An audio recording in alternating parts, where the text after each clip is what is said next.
ख्रिस्तामधील प्रियांनो, सलाम. विश्ववाणी परिवाराकडून आम्ही मार्गाकरिता प्रकाश कार्यक्रमात आपले सहर्ष स्वागत करीत आहोत. यहोवाची स्तुती करा, त्याची दया सनातन आहे. प्रभूंच्या प्रभूची स्तुती करा, त्याची दया सनातन आहे.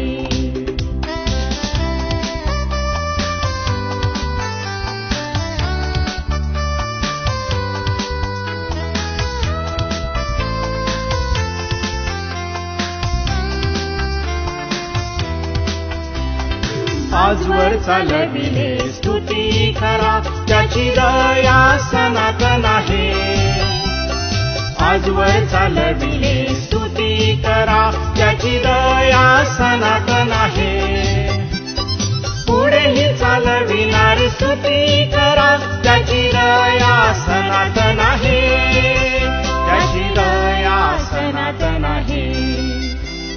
यहोवाची स्तुती करा, त्याची दया सनातन आहे. प्रभूंच्या प्रभूची स्तुती करा, त्याची दया सनातन आहे.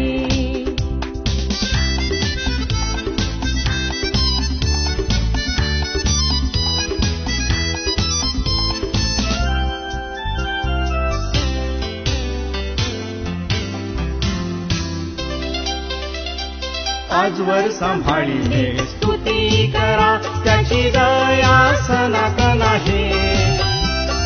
आजवर सांभाळिले स्तुती करा, त्याची दया सनातन आहे.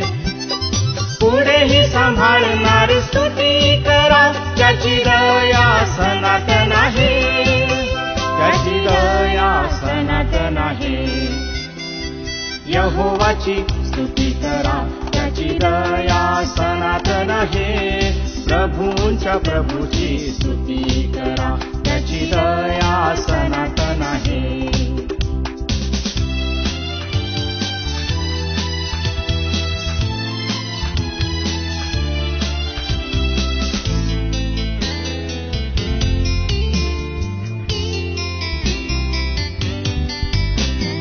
आजवर वाचविले स्तुती करा, त्याची दया सनातन आहे.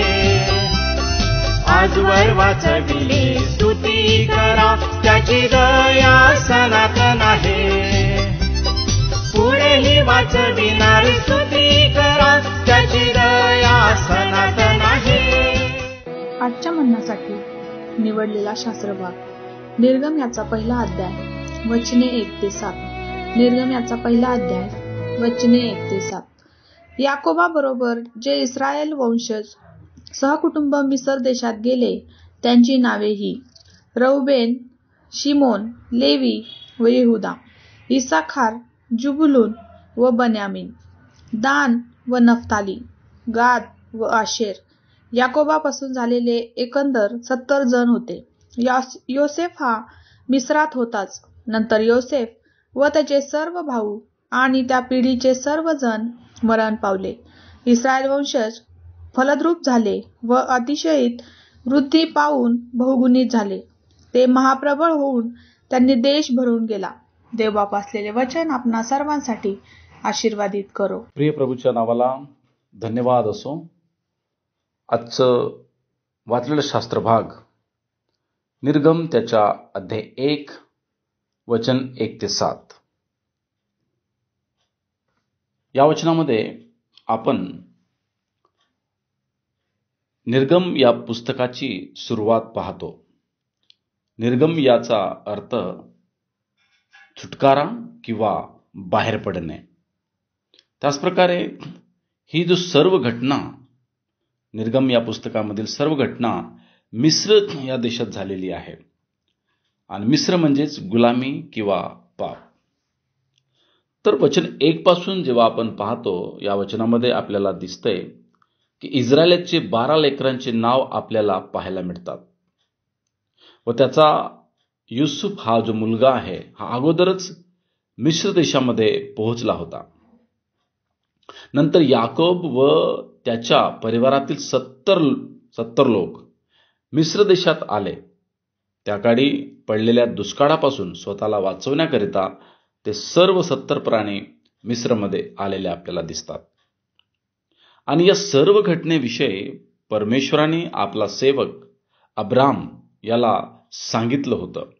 जर उत्पत्तीचं पुस्तक त्याच्या 15वा अध्याय आणि वचन 13, 14, वचन 16 आणि वचन 18 ते 21 मध्ये आपण याविषयी पाहू शकतो की परमेश्वराने अब्रामला म्हटलं की तुझे लोक 400 वर्ष गुलाम बनून या देशात राहतील व ते लोक तुमच्यावर अत्यंत दुःख तुम्हाला देतील.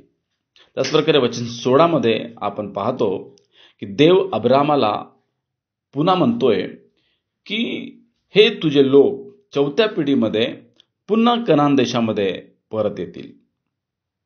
आणि आपण यानंतरची सर्व घटना आपल्याला माहिती आहे की परमेश्वराने कशा प्रकारे सर्व या मिस्राच्या बंधनातून या गुलामीतून परमेश्वराने अद्भुतरित्या आपल्या सर्व इस्रायली प्रजेला मोशे व आरोनाच्या द्वारे या बंधनातून सोडवून आपल्या पवित्र उपस्थितीमध्ये त्यांना घेतलेला आहे.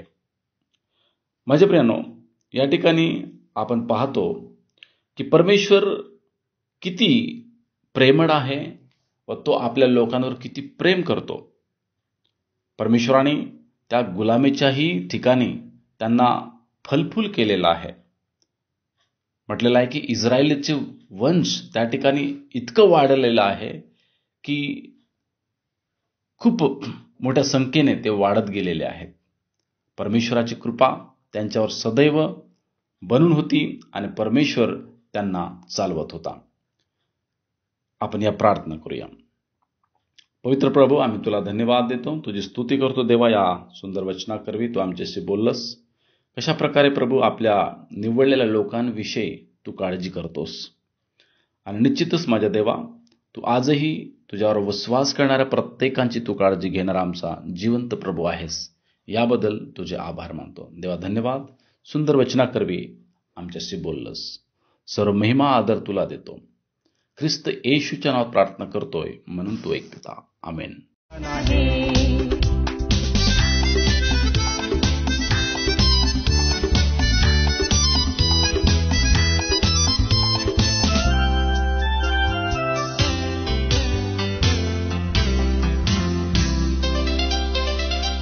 सामर्थ्यवान तो स्तुती करा, त्याची दया सनातन आहे.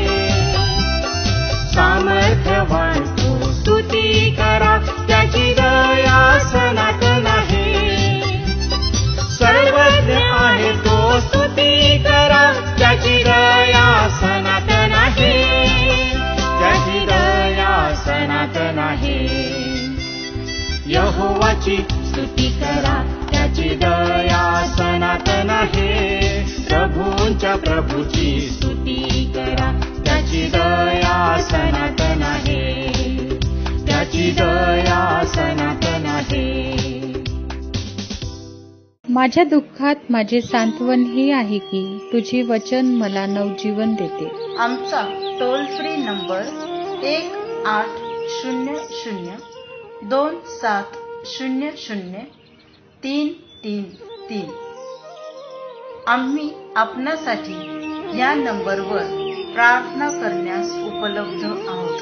धन्यवाद.